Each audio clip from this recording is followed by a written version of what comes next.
good morning and good afternoon to everybody.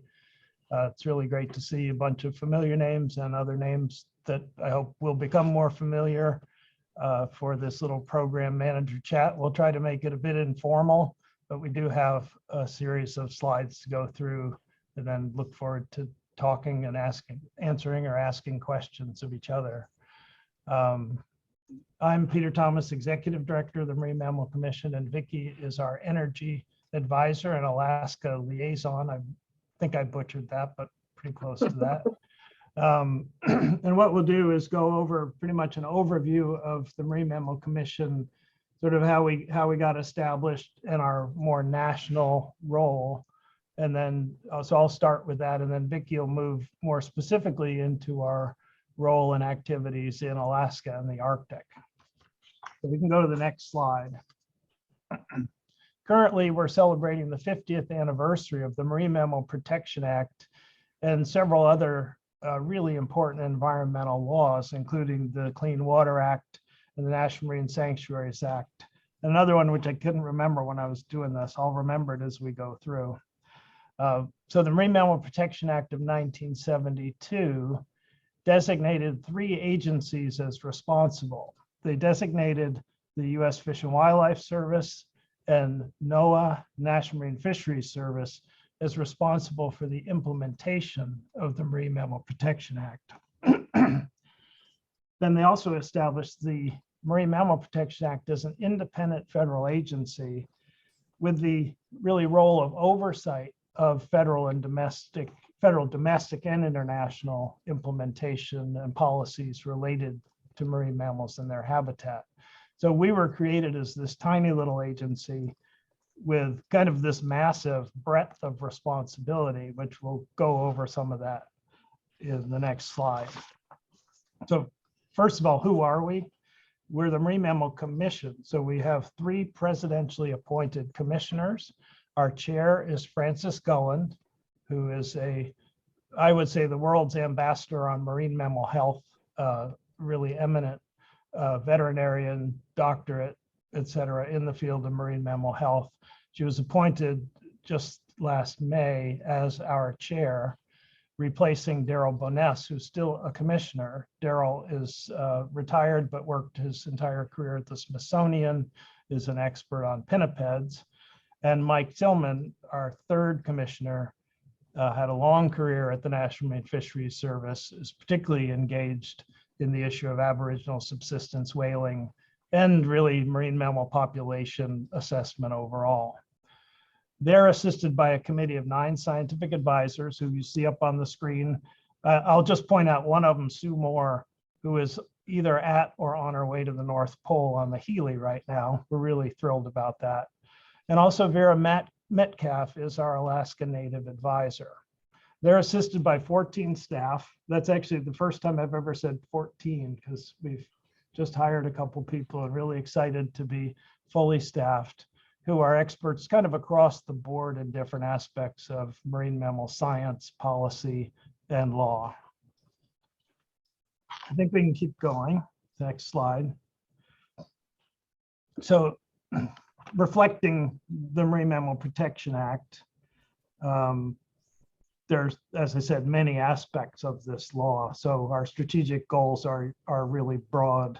For example, we work to review, as people apply for scientific research permits, we get down in the weeds and help with National Marine Fisheries Service or Fish and Wildlife Service reviewing permits, reviewing incidental harassment authorizations, really kind of the nuts and bolts of regulation under the convention, or the law, not the convention.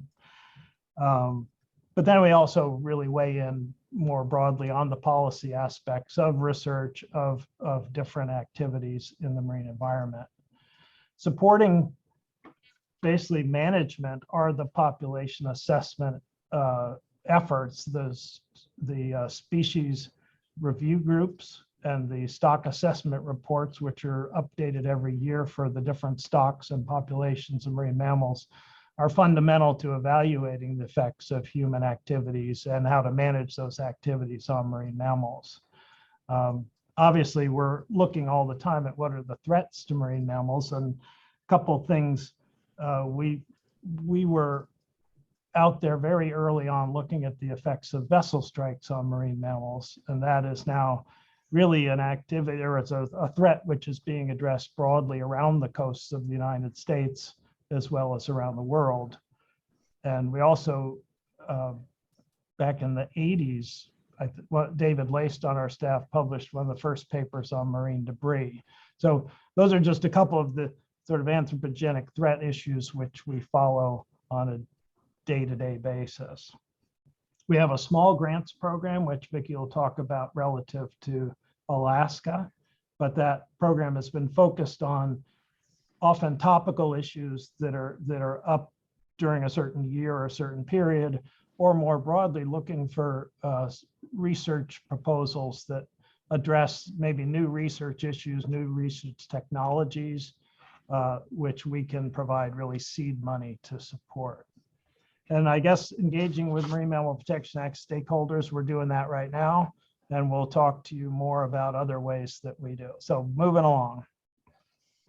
I think I've really touched on priority topics already. I mean, climate change impacts on marine mammals, illegal feeding of bottlenose dolphins in the Gulf of Mexico, Aboriginal subsistence hunting, health assessments, entanglement, offshore energy, ship strikes, and then this evolving issue of offshore energy from oil and gas to wind. Next one, please. So our review of offshore energy, which Vicki has really led for the last 12 or so years. If you talked to us in 2012, we would have been focused on Arctic oil and gas issues because that was really big at that time. It's really evolved over the years. We always have oil and gas issues in the Gulf of Mexico. We had a period of real focus on the Atlantic relative to oil and gas, and now we're really moving into the administration's 30 by 30 priorities with respect to wind. So a lot of attention to wind energy, particularly in the Atlantic, but moving into the Gulf, moving onto the West Coast. International conservation, next slide. Obviously, issues related to marine mammals, the threats to marine mammals and the management of them don't just stop at our borders. These threats are worldwide. So we work both at the very sort of highest levels, like in the International Whaling Commission on entanglement, bycatch issues, down to really local level, like the conservation of freshwater dolphins in Asian waters and in South American waters. I guess we see, well, the Marine Mammal Protection Act was inherently international. We haven't really talked about the spurs to passing the act were the widespread commercial whaling, the tuna dolphin issue, where hundreds of thousands of dolphins were being caught in tuna nets in the Eastern Tropical Pacific, and also actually use of seals, particularly Canadian harp seals, the fur harvest of those, which was highlighted as extremely inhumane at the time back in the 1970s. So there's really an international basis for this law, and we sort of balance the international versus the national. We've talked a little bit about health and strandings. Next slide, please. Assessing marine mammal health is particularly getting more and more important as we try to evaluate the impacts of climate change on marine mammals. So what kind of surveillance can we put in place to detect changing habitat, changing prey bases, changing disease, changing toxics? And that's particularly relevant in the Arctic as we look at harmful algal blooms moving north. Next slide, please. Again, we've also talked about the impact of fisheries. Fisheries bycatch is probably the largest threat to marine mammals worldwide. And we focus both like on the North Atlantic right whale, huge issue with the question of vertical line gear entangling right whales. We wonder, okay, what about North Pacific right whales, the impacts of fisheries around all the coasts of the United States, and what can we do internationally to address issues like tuna bycatch of tuna fleet bycatch of marine mammals in the Indian Ocean, where it's been largely unregulated. Okay, let's move finally to the Arctic and Alaska. Next slide, please. We have a long history of work in Alaska and with Alaskans. We really regretted the pandemic because it's really hindered us getting up to Alaska and doing the listening that we need to do in the region to understand the issues and what's going on up there. But hopefully that'll get better and we'll be talking more. So I'm going to turn it to Vicki to really talk more specifically about what we're calling our oversight responsibilities in the Arctic on the next slide. Thank you, Peter. Hi, everybody. I'm Vicki Cornish. I've been with the Commission for 12 years, and most of my time has been spent working on energy issues. And so that has brought me up to the Arctic quite a bit, especially in the early days of my time with the Commission, working on the planned oil and gas exploration in the Chukchi Sea and some enhancements and expansion of oil and gas development in the Beaufort Sea. So in my responsibility and the responsibilities of the Commission, we look at the various applications for incidental taking of marine mammals in the course of activities such as military activities, oil and gas exploration, construction of even docks and whatnot.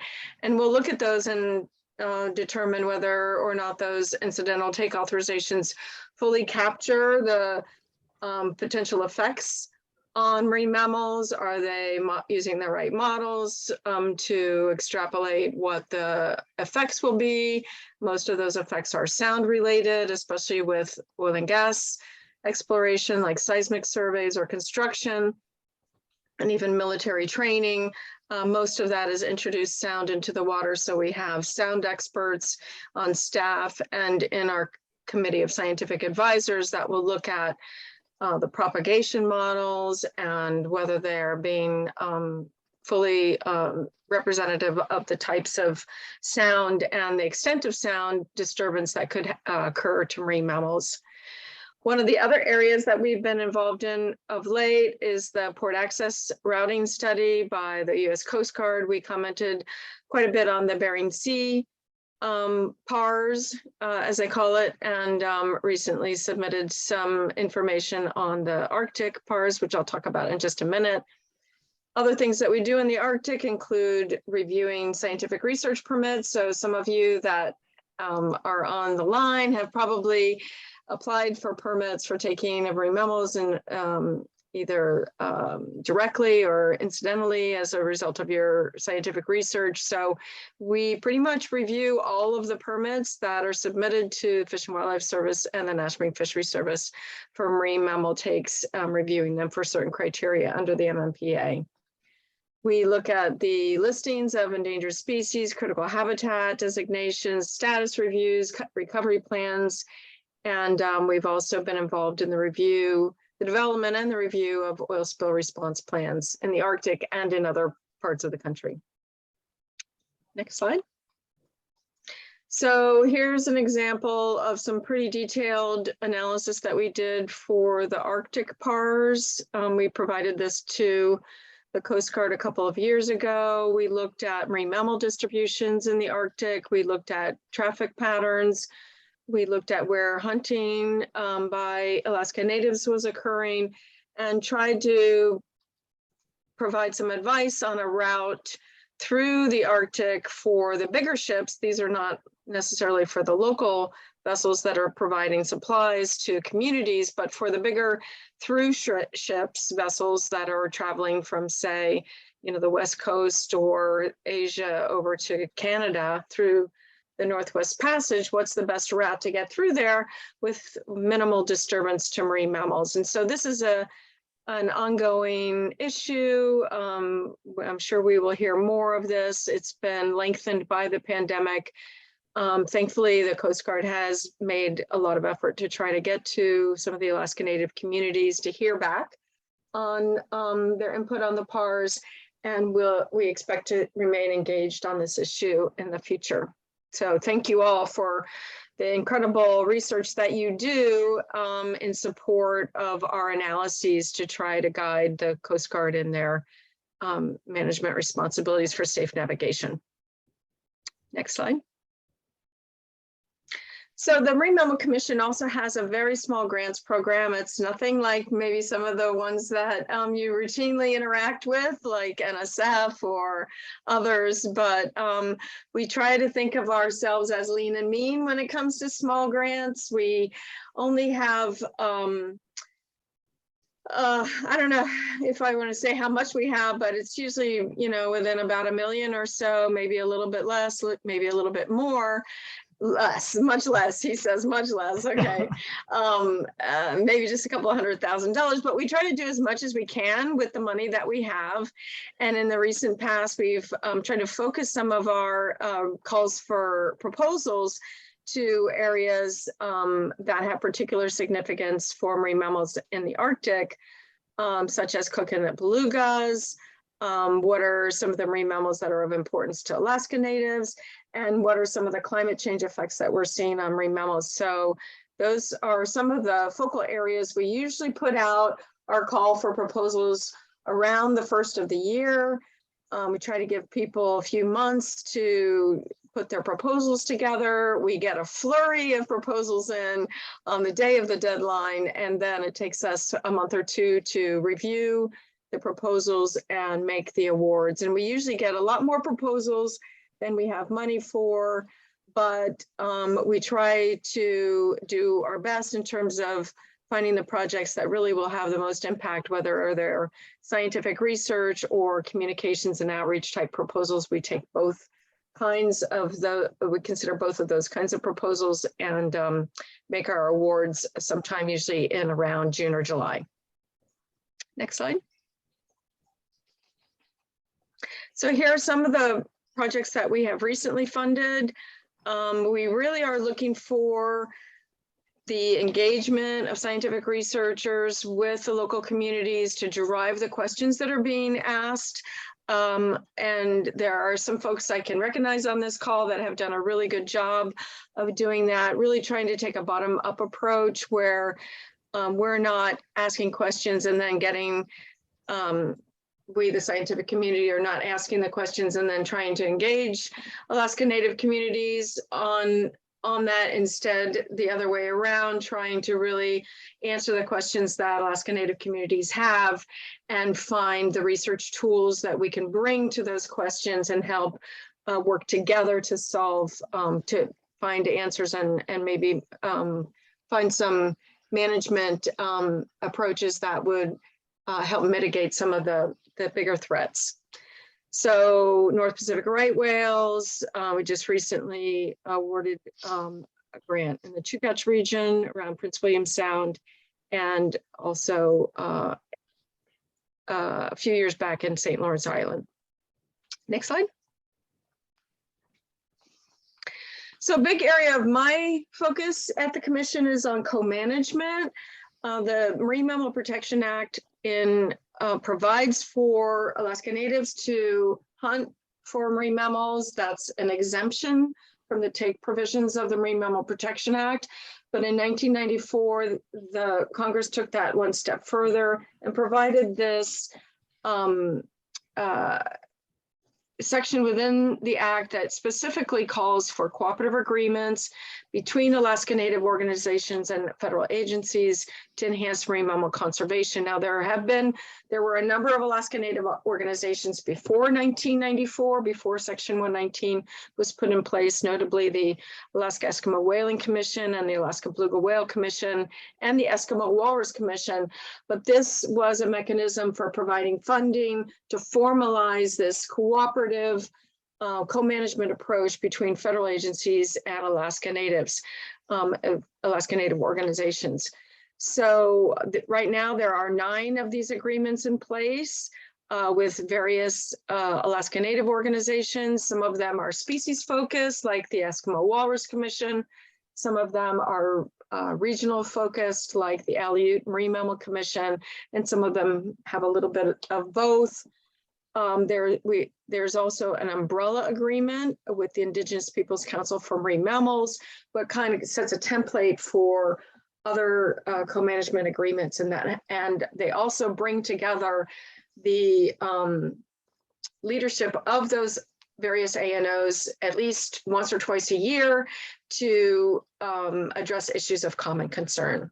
So there'll be an IPCOM meeting coming up in October in Anchorage, right before the Alaska Federation of Natives meeting. And so we will be heading up to Alaska, hopefully, for the first time in a couple of years to participate in that IPCOM meeting. And hope to see some of you there, hopefully, while we're there. Next slide. So a couple of years ago, we had a focused effort on co-management, and we worked with several Alaska Native organizations to review some of the things that were working well in co-management and maybe some of the things that weren't working very well. But I think a fundamental question was, what is co-management? And so one of the products of our review was to try to define this. It's not really defined in the Marine Mammal Protection Act, but so we set out to work with the steering committee of federal agency representatives and Alaska Native organization representatives to come up with this definition. We shared it with several communities. We refined it, we tweaked it. It's just a working definition for our review purposes, but I think it encaptures this kind of emphasis on trust and respect between Alaska Native communities and agencies that they work with to reach this common goal of conservation of marine mammals and their sustainable subsistence use. So this is a group. Vera Metcalf is our Alaska Native advisor. She's on there in the bottom left. And this is a group of hunters on St. Lawrence Island that we met with as part of our review.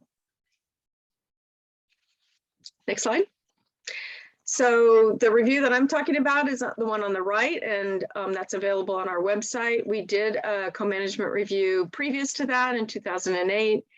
And I think both of them are really useful resources still to look at. It was funny going back to the 2008 report and seeing how many things were still an issue in 2018. So while some things have improved, some things will always remain a challenge, and it's our hope to continue to work on breaking down some of those challenges and really solving some of the issues so that we can have a truly equal and fully participatory relationship between the federal agencies and the Alaska Native communities that depend so much on these marine mammals for their livelihood. So I encourage you to go to our website and download copies of either of these reports. Next slide. We've also done some work on tribal consultation. We understand that tribal consultation is an issue for many tribes, not only with respect to marine mammals, but with other resources which the communities depend on for subsistence. It's a little different issue than co-management. Like I said, it's broader than marine mammals, but we have worked with the Environmental Law Institute to try to identify. We know that there's a lot of consultation procedures that come out from the federal agencies about how best to consult with tribal organizations, tribal leadership, but we really wanted to take it from the other side and say, how does the Alaska Native community want to interact with federal agencies? And so this handbook on the left is some procedures that we heard would be helpful from the Alaska Native community side in tribal consultations. And so we hope that is a resource and a handbook for tribes to direct their consultation requests, and hopefully it'll result in more meaningful engagement with federal agencies. And on the right-hand side, we have our own action plan for consultation with tribal entities. That is also available on our website. We don't do a lot of consultation because we're non-regulatory in nature, but we do get involved sometimes in writing legislation or other things that do have importance for Alaska Native communities and other tribal governments. And so all of that is captured in this action plan that we've recently updated. Next slide.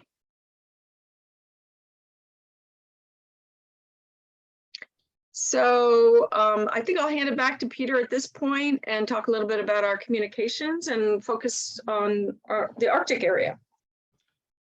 Sure, thanks, Vicki. I think communication is one of the most important roles we can play. We're based in Washington, D.C. As you see, we try to get up to Alaska and Arctic communities as much as we can. It's hindered by COVID and distance. But going the other way, I think we've worked a lot to promote representation here in the Washington area. One of the events that is sort of a keynote event every year is Capitol Hill Oceans Week. I think in the last, we've just had a virtual chow, but in the last one prior to the pandemic, we hosted this session on local voices and traditional knowledge for a sustainable Arctic economy. So it's really important to get voices here to DC. We organize congressional briefings. We meet regularly with the congressional delegations from Alaska.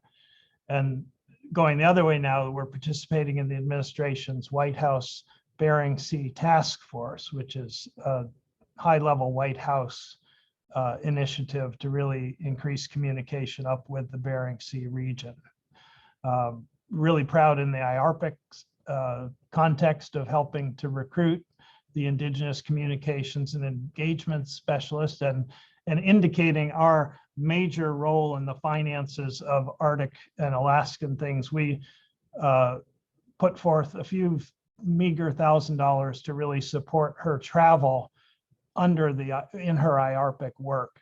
We end up often sitting there with NSF or NOAA or whatever, putting in large pots of money, and we're going, okay, well, we'll do what we can, but it's not going to be a heck of a lot, but hopefully we'll make a difference. Next slide, please.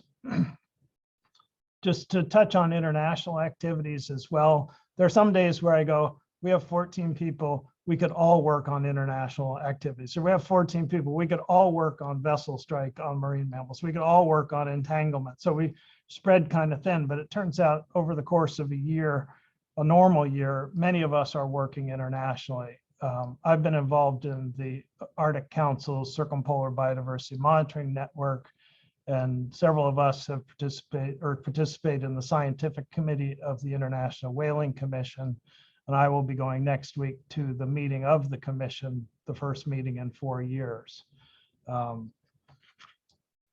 then we participate on the Interagency Arctic Policy Group to kind of follow US policy on Arctic issues.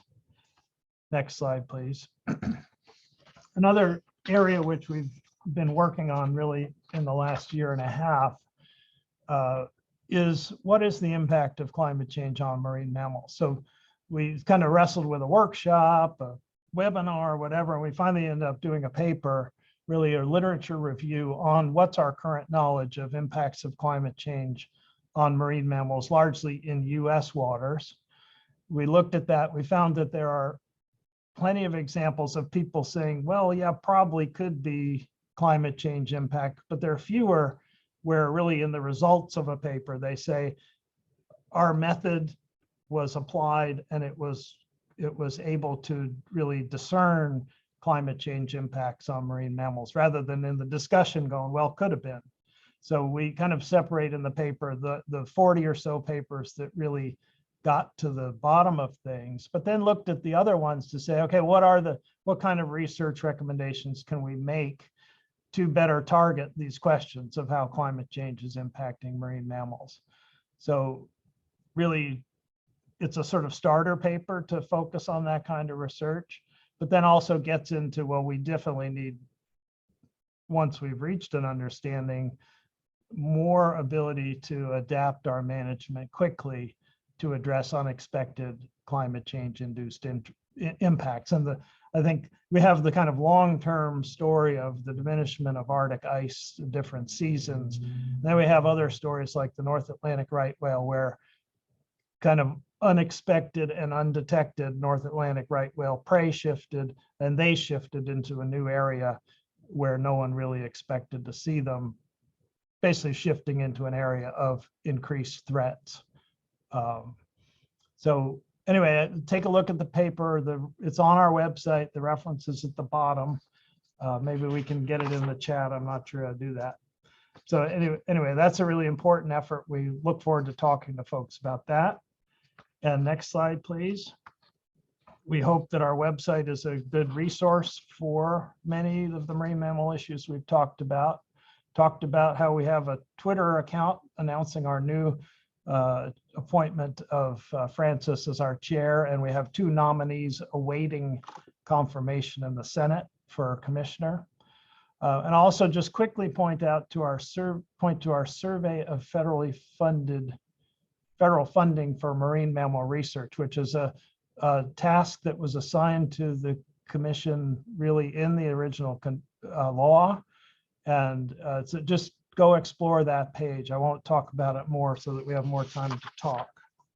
And finally, we sort of wrestled, next slide, with how do we describe our place in IARPC? We did this talk in 2017, and we sort of tied what we did to the different elements of the previous 5-year plan.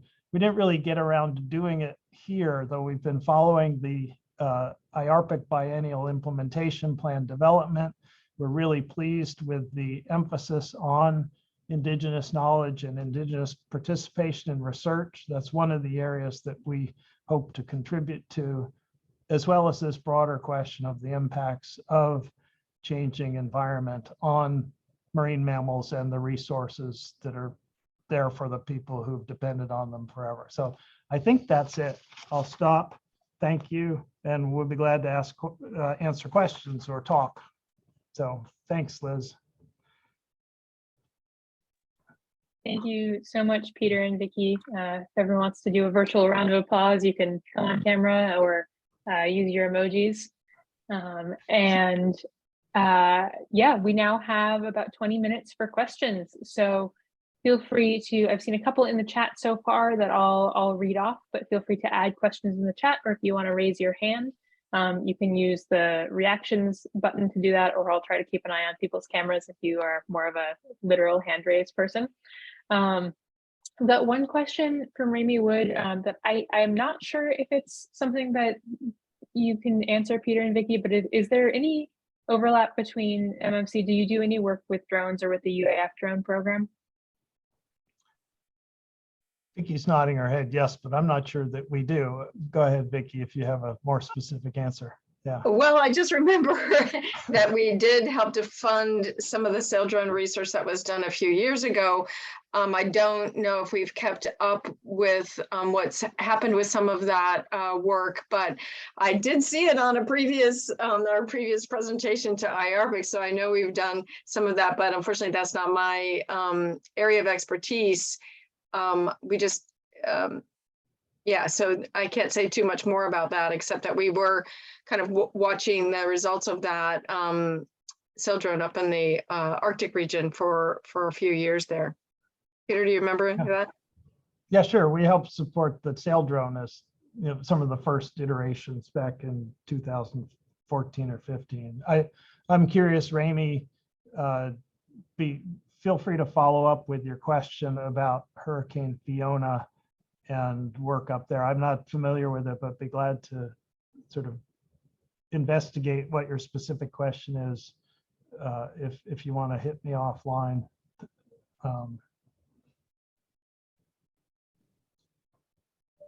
Yeah, I'll do that. Cheers. Okay. Great. I'm also seeing a question from Donna Hauser in the chat about the definition of co-management that the MMC uses. It sounds like it had a positive review by Alaska Native organizations. And can you speak a little bit to how or if NOAA or Fish and Wildlife are also involved in establishing the working definition? Yeah. So hi, Donna. Great to be able to answer this question. So in our review, I mentioned we had a steering committee, and the steering committee was comprised of representatives from both the National Marine Fisheries Service and the Fish and Wildlife Service, as well as from several Alaska Native communities. And so this was probably the hardest part of our report, was coming up with this working definition. And it was drafted, redrafted, tweaked, but definitely involved the participation of both agencies in its development to make sure that we were getting it right. And it really not only spoke to the kind of relationship that we all wanted to see, but also represented the authorities under the Marine Mammal Protection Act. So yeah, they were both agencies were involved in the development of that language. Thanks, Donna. Thanks, Vicki, for that answer. As a reminder, folks, feel free to use the chat or raise your hand. And also, Peter and Vicki, if you have particular questions that you'd like to hear from the IARPC collaborations community, I'd say feel free to send those out as well. Sure, I think one, I'll just, one thing is that, as Vicki said, we put out a request for proposals, sometimes specific to Arctic issues, sometimes touching on like cook and let in a suite of other issues, coconut belugas. So we're really open to ideas for sort of larger topics that might be addressed.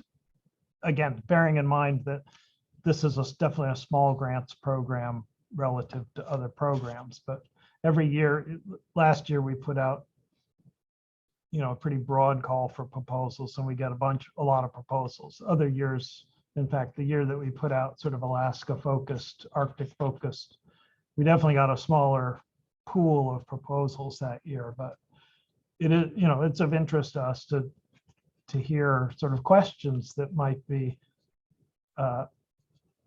asked of researchers in a request for proposals, whether it's Arctic or otherwise. Yeah, and one thing I would say about the research program is, when I sit in on various Alaska Native organization meetings, there's usually some folks that come and talk about the research that's being done, but there's definitely been more of an emphasis on making sure that there's good collaboration with the communities. And I'm just, I would just love to hear from others about how you go about that. And, I would say that, that we are in touch with most of the Alaska Native organizations and have good working relationships with them and their executive directors and chairmen. And so if there's ever you're scratching your head and trying to think of who you need to contact in various communities, if there's a marine mammal issue that comes up, feel free to call us. We'll try to put you in touch with the right persons in the communities.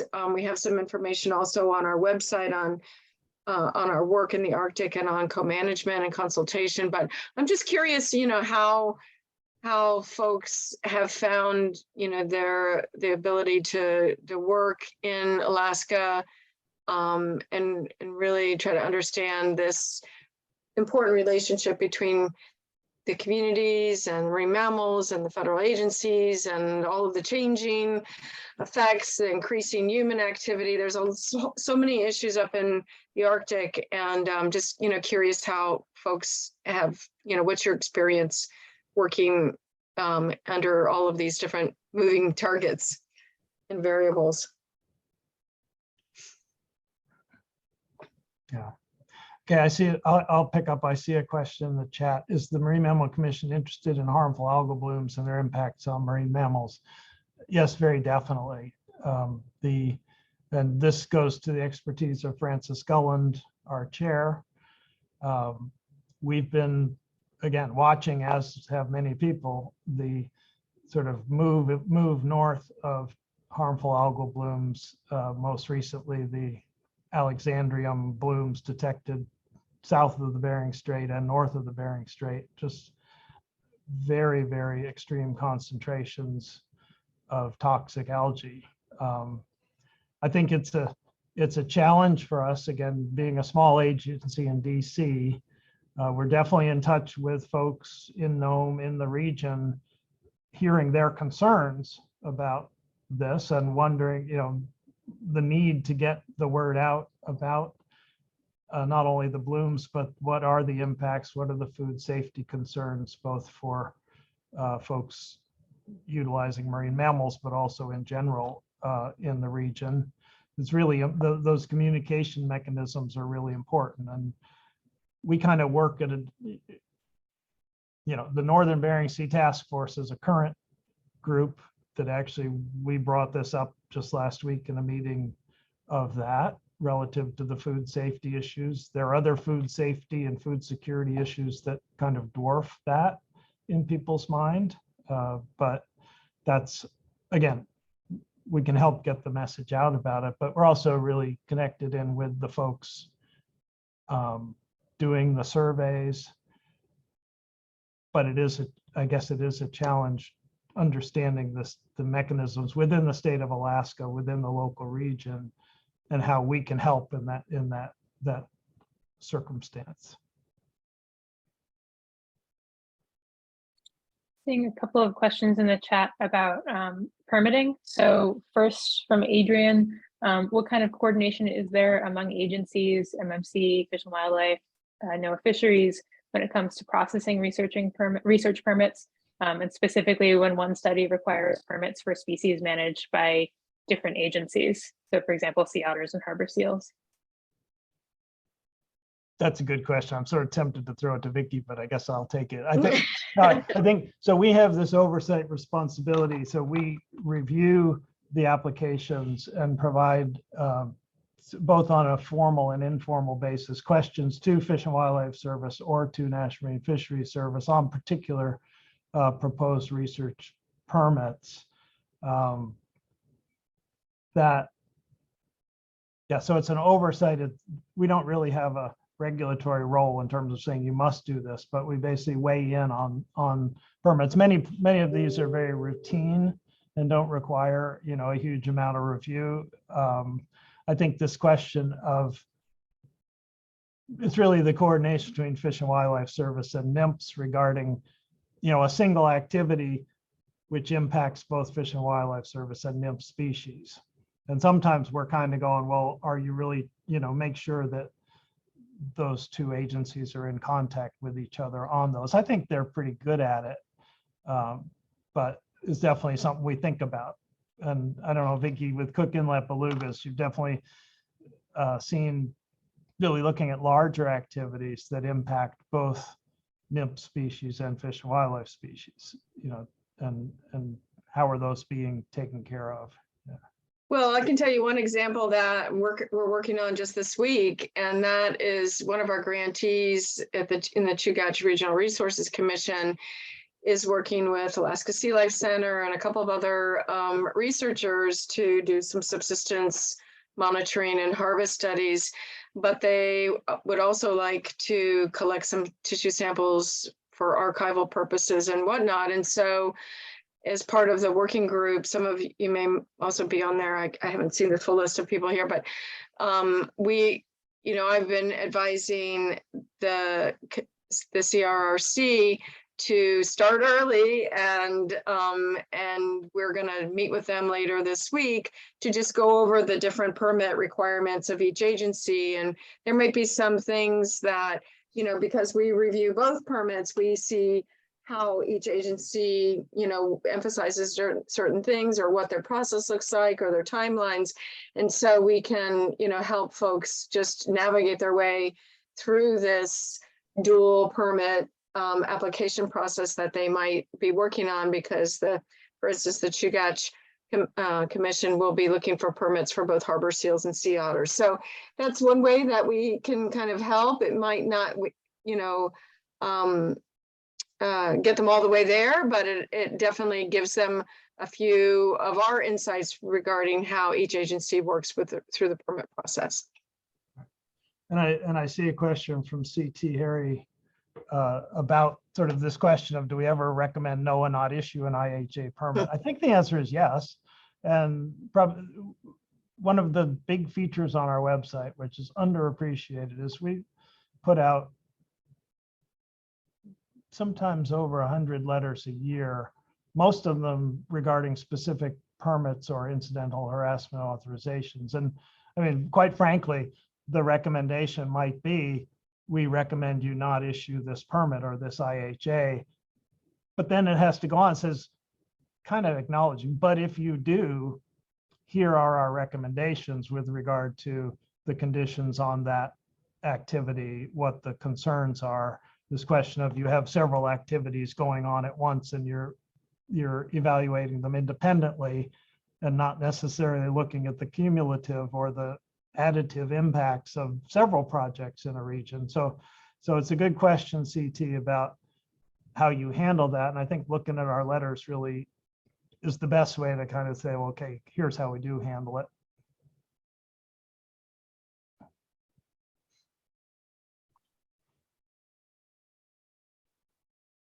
And we appreciate, Adrian, your comment that says you appreciate our consistency in our comments. That's good to hear. It's sometimes, you know, it's not that great being the oversight agency because you're dealing with folks who are very busy.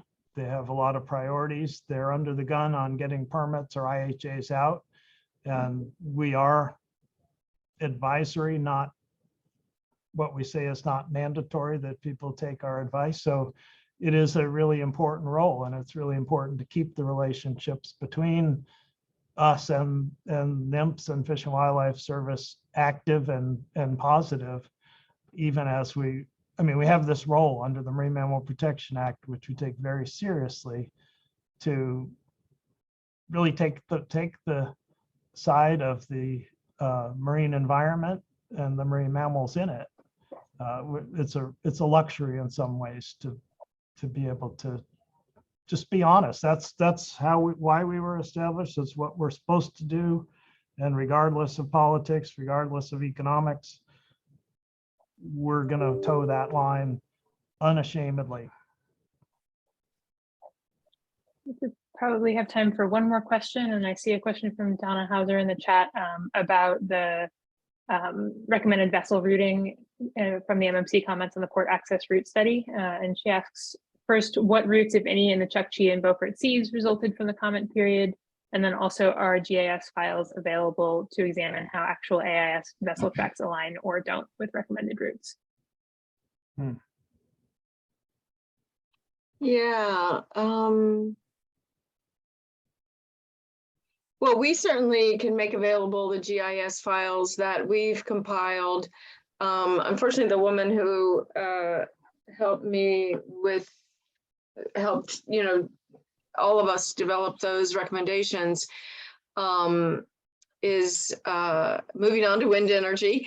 But we do have the GIS files that we used. We got a lot of great support from the Alaska Fisheries Science Center in terms of and I'll call her out, Megan Ferguson was great in sharing a lot of the files on the surveys, ASAM surveys, Alaska surveys of Arctic marine mammals. I think I butchered that, but she shared the past distribution maps.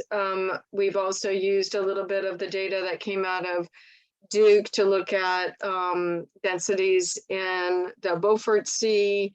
We tried to look at some of the AIS tracks, but we did have a lot of conversations with the Marine Exchange Alaska on what the capabilities were for monitoring vessel traffic through the area. So we don't have those tracks, but they have those tracks, and there's several groups that are analyzing AIS data through the Arctic. So we have some pieces of the puzzle, certainly not all of them, and we tried to make sense of the pieces that we, I guess, care the most about, which is staying away from aggregations of marine mammals, either in their migratory pathways or their resting areas, their feeding areas, and also some subsistence hunting areas as we knew it. But, you know, we didn't have the opportunity to go to each community and ask them that. We are basically relying on some of the studies that have been done by various researchers around Alaska that talked about where subsistence hunting was occurring. So our comments are always tempered with the caveat that we should be hearing from the communities themselves as to where those vessels cause the most harm in terms of their hunting activities. So encouraging consultation with the communities on any decisions that are made. So we can provide all the information that we had, or we can put you in touch with the people that provided us with GIS files. And we just hope to be able to continue to contribute to this ongoing development of the routing study in the Arctic. Thanks, Donna. Thank you, Vicki. We're just about at the top of the hour, so I think I will take this time to wrap us up. But first of all, thank you, Peter and Vicki, for a fantastic presentation and for answering questions. Thank you, everyone who joined us today, asked questions, participated, generally listened in. Really appreciate you taking the time out of your day. We know this is a super busy time of year. This has been recorded, so I will be posting the recording by the end of the week on the IARPC YouTube channel and on the event page. So if you need to follow up on something, you can take a look at the recording there.